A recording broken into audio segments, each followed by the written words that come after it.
Tínhamos visto na última aula que a componente áudio é, sobretudo, naquilo que é a sua formatação, o resultado de uma série de experiências que, nomeadamente na rádio, foram sendo desenvolvidas ao longo das últimas décadas. A rádio foi a plataforma que melhor tirou proveito dessa componente áudio, não foi a única, como vocês sabem, a televisão também tira proveito deste canal de comunicação que é o canal áudio, mas foi claramente a rádio quem,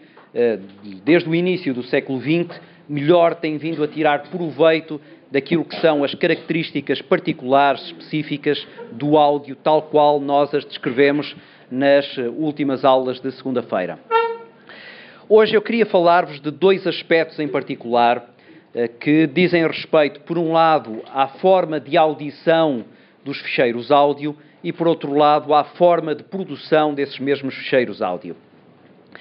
Vamos ver também que, quer no que diz respeito à audição, quer no que diz respeito à produção, mais uma vez foi a plataforma rádio quem acabou por formatar os modelos de utilização desta componente áudio.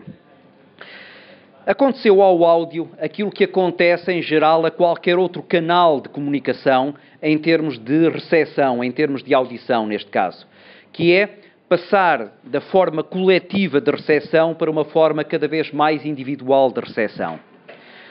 Se vocês repararem, quer no que diz respeito à escrita, por exemplo, nos jornais e nas revistas ou nos livros, quer no que diz respeito ao áudio e também ao vídeo, numa fase inicial, a forma de recepção destes canais começa por ser uma forma coletiva e depois vai passando para uma forma cada vez mais individual. No caso da rádio foi exatamente assim. As primeiras emissões radiofónicas eram emissões que, quando eram recebidas coletivamente. Eu não sei se vocês alguma vez viram um filme chamado O Pátio das Cantigas, um filme português dos anos 50, onde, a certa altura, o António Silva, que faz de uma das personagens desse filme, tenta explicar como é que uma rádio funciona. A cena é muito caricata e tem alguns pormenores de humor, mas o que eu quero que vocês retirem dali é o facto de a cena que se assiste nesse filme era uma cena típica da recepção da rádio nos seus primeiros tempos,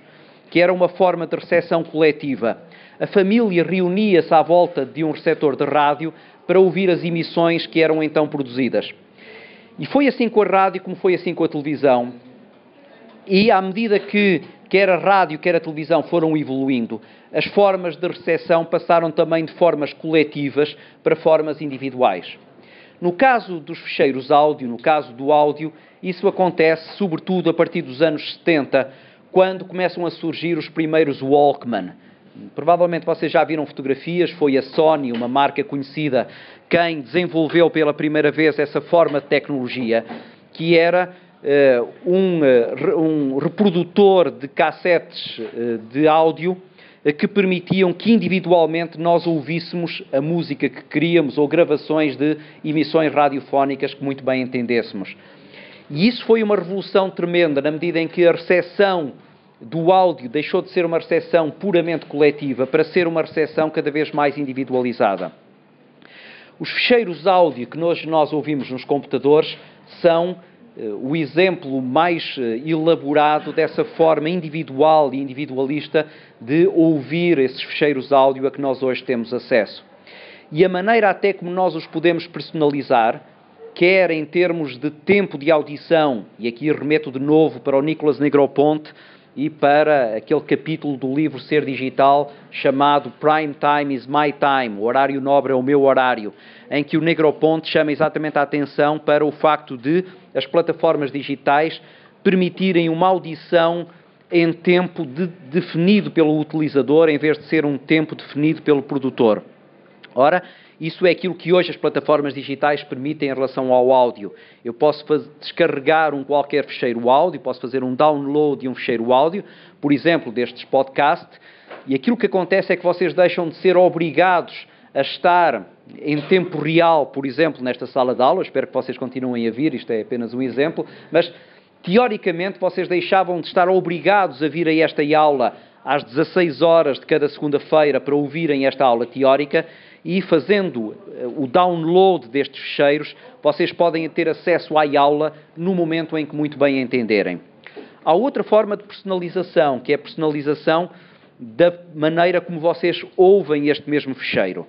Vocês podem ouvi-lo enquanto, por exemplo, estão a ler um texto de apoio a estas aulas, ou podem ouvi-lo enquanto estão a ver um qualquer vídeo que remeta para o contexto da matéria que esta aula se refere. E isto é outra forma de personalização que, de uma maneira bastante mais interativa, as plataformas digitais estão a moldar aquilo que é esse mesmo ficheiro áudio. Esta menina vai aparecer a ser assoada na aula, mas é um toque de personalização também do ficheiro. Esta forma de personalização, dupla personalização em termos de tempo e em termos de modo, corresponde também a uma alteração significativa no que diz respeito às formas de produção de áudio. Hoje em dia, com as plataformas digitais, essencialmente há 4 formas de gravação digital de ficheiros áudio. Uma delas é a de estado sólido, ou também conhecido como flash, a memória flash. A memória flash permite, como nós depois veremos mais daqui a pouco, que a gravação de áudio seja feita não para um disco rígido, não diretamente para um computador ou para um CD, mas para uma memória de flash que tem como grande vantagem a sua portabilidade. Nós podemos trazer essa memória flash de um apetrecho para o outro e poder facilmente transportar a gravação desse mesmo ficheiro áudio. Segunda forma de gravação, a gravação para disco rígido, o hard disk drive, que permite que gravações de alguma duração possam ser transportadas para esse mesmo disco rígido, que pode ser um disco interno no computador ou pode ser um disco externo que se adapte depois a um qualquer computador. E veremos também aquilo que são as especificidades dessa forma de gravação. Terceira forma de gravação, a gravação para CD. A gravação para um compact disc que acabe por armazenar aquilo que são os dados digitalizados, obviamente, os tais zeros e uns de que também falava o Negroponte, e que permite passarmos esse disco para várias formas de reprodução, seja num leitor de CD, seja também num computador que tenha capacidade de leitura desses mesmos CDs. Quarta forma de gravação de ficheiros áudio, diretamente para um computador. Isto é, não utilizando nem um disco rígido, nem utilizando uma flash, nem um CD, mas fazendo com que essa gravação entre diretamente num qualquer programa que esteja instalado no computador. Estas 4 formas, e nós veremos depois quais são as vantagens e desvantagens de utilizar cada uma delas, porque será também através delas que vocês irão desenvolver os vossos projetos práticos nas aulas do professor Rui Torres. Essas formas são formas que têm vindo a alterar o próprio formato e o próprio processo de gravação, de produção dos ficheiros áudio. Há aqui um aspecto que eu queria que vocês retivessem. Independentemente da forma como vocês façam a gravação destes ficheiros áudio e independentemente da qualidade da gravação desse mesmo ficheiro, e veremos que qualquer uma destas 4 formas de gravação tem também diferentes graus de qualidade depois na reprodução desse mesmo ficheiro áudio, mas dizia-vos, independentemente da forma que vocês utilizarem, independentemente da qualidade da gravação que vocês fizerem, as características essenciais do modelo áudio mantêm-se inalteráveis. A forma privilegiada que o áudio acaba por fornecer para a difusão de depoimentos, para a captação daquilo que é a voz humana, para a utilização dos chamados cenários sonoros, essa mantém-se exatamente como ela tinha sido utilizada, por exemplo, nos primórdios da rádio no início do século XX. 100 anos depois, mesmo com todas estas inovações tecnológicas que nós estamos a utilizar,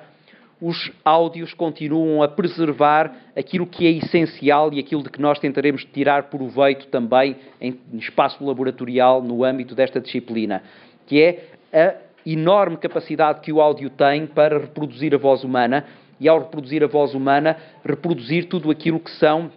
as emoções, as sensações, mas também a racionalidade do discurso humano. E aqui entramos no território que já abordámos em aulas anteriores, da capacidade que a rádio tem enquanto meio quente, como lhe chamava o Marshall McLuhan, de permitir que a imaginação humana seja capaz de preencher as lacunas de informação que esta forma de comunicação chamada áudio claramente introduz. Mas, por outro lado, juntamente com essa forma quente de produção de conteúdos, há uma capacidade também de introduzir artifícios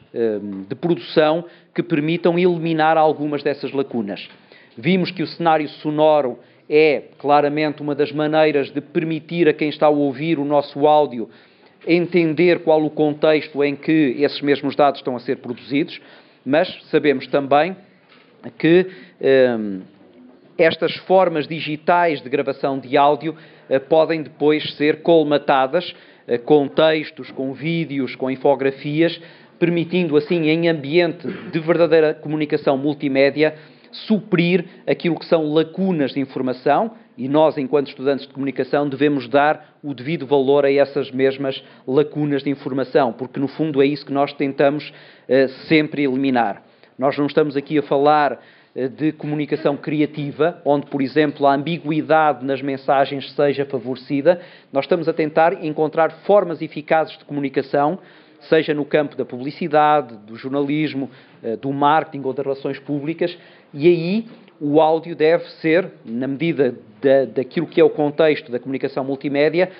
sempre complementado com outras formas de comunicação que permitam não só eliminar essa ambiguidade, mas também transportar para o seu interior formas